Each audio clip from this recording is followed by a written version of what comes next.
The terms introversion and extroversion were first used by the Swiss psychologist Carl Gustav Jung to describe the two different personalities seen in people with regards to sociality.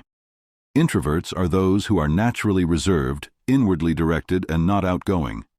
Extroverts are the opposite of introverts, social and hardly love staying by themselves. Introverts are usually good observers and critical thinkers.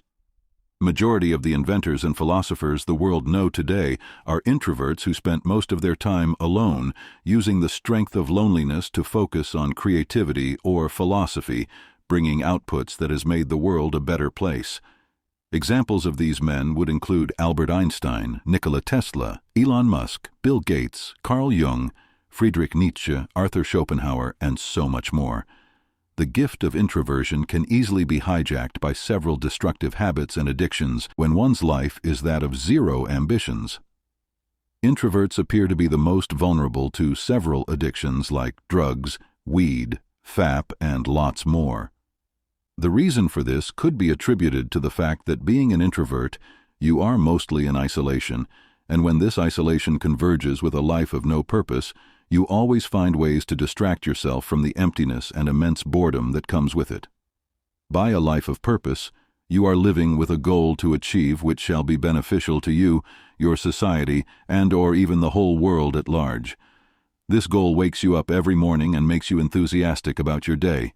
When you live such a life, the zeal for actualization of these goals shall occupy your mind most of the times, such that thoughts of FAP shall find no way to creep in. Among the numerous attributes of introverts, when one has put his mind to any task, he is hardly stopped till he ends up achieving such a task. Many introverts of the modern era have no opportunity to realize this because they have no task they live to achieve in the first place, except for those at their place of work. Their life would follow the regular pattern of school, graduate, find a work, and become an employee till old age when you get to retire. In the modern age, when you have no eagerness to think for yourself, you end up following societal norms, patterns, and expectations.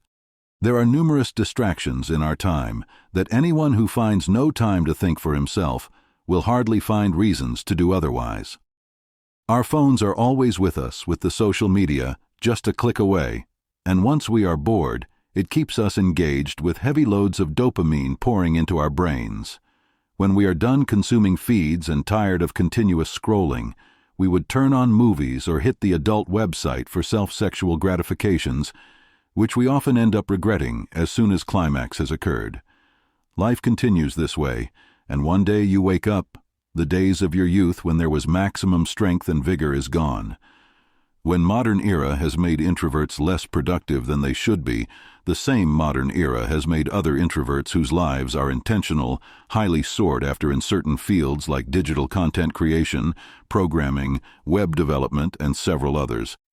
These are vocations that do not care if you're in your room or office.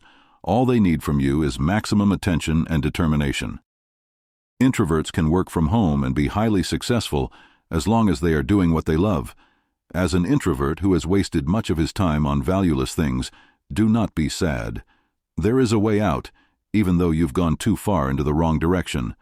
No matter how long or far anyone has been traveling in the wrong direction, he can still turn back as long as he realizes he has been walking wrongly. It is often worse when you don't know you're in the wrong route. As an introvert who has been struggling with nofap, this is how you can break free and live a life you shall be proud of. Way out. 1. Employ the double D. What is this double D? Determination and discipline. For every successful and powerful person you know who leads a life of impact, these two attributes are in their life and with strong foundations. You must be determined to stop FAP, and then you must adjust your habits with discipline so that you emerge victorious in certain inner battles that would come with the urge from time to time. This implies you must have a strong reason you need to stop. If you are only being pushed about by the videos you see here, but you have no real personal reason and convictions as to why you must quit, then it's better off you follow your mind and do what you feel good doing till a strong urge to change comes from within. This strong urge shall enact your discipline, without which you will never win such internal battles of relapsing. 2. Enter dopamine fasting. Dopamine fasting is necessary when you want to figure out what to do with your life. Dopamine is released when satisfactions are granted. The more it is released, the more the brain craves more of it to be released. It continues like that, such that anyone who continuously satisfies the urge to feed the brain with cheap dopamine shall be very lazy, with a life of depression and chronic fatigue. When you work for prolonged or long-term results, dopamine release is delayed, and the output of such a work evokes its release such that when your brain gets used to such pattern of dopamine release, your life shall be highly a productive one. However, most people continue to succumb to its cheap release all the time, and that's why their life lacks definite direction. Dopamine fasting means avoiding the things you would often do to either distract yourself from your soul or get into the fast lane and avoid route of nature. To many people in the modern era, they include social media, movies, sex, FAP, alcohol, video games, and many others. You must avoid all of these and embrace the boredom that shall come with it. Your brain, in its inability to stay in boredom, must find for itself things it must engage. At this moment, you get to realize the quantity of your precious time you give to social media and other platforms from which you feed your brain cheap dopamine. During the time of this boredom, what is that one thing that tends to be a way dopamine is still released with fruitful long-term results? This is likely where you should be. 3. Read books. Books shall be really helpful during the period of dopamine fasting.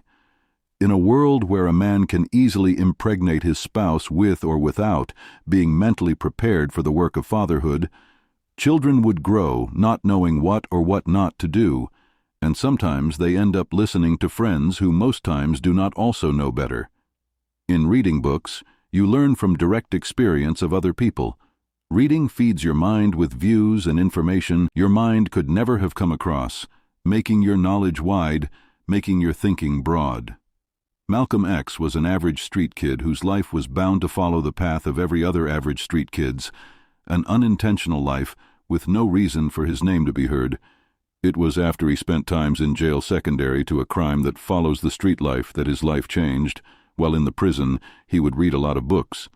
He developed a likeness for reading to the extent that even at lights out when lights are off, he would stay awake reading with the reflection from tower light. This, however, eventually led to eye defect and ensued by the glasses he would always put on. After prison, he was released a different man from whom he was when he got in. This is the impact of reading.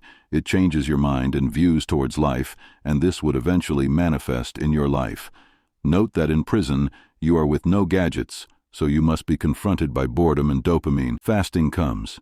You need not be a criminal and get convicted. You can easily starve yourself of those cheap pleasure so you can discover who you really are, and your true values can be revealed to you. 4. Take some time out every day for reflections. When you read, someone else thinks for you. This is among the most popular quotes of the German philosopher Arthur Schopenhauer. When you read, the essence of reading should be to open your mind to information you never knew and expand the horizon in which you think. You must learn to make out time and ask yourself questions about you and your life. When you start to find answers to these questions and start to implement the implementable ones in your own life, there comes the genesis of your rebirth. Reading should be on thought-provoking books and should never be for entertainment. Taking time to think also helps good assimilation of what you've learnt from your reading.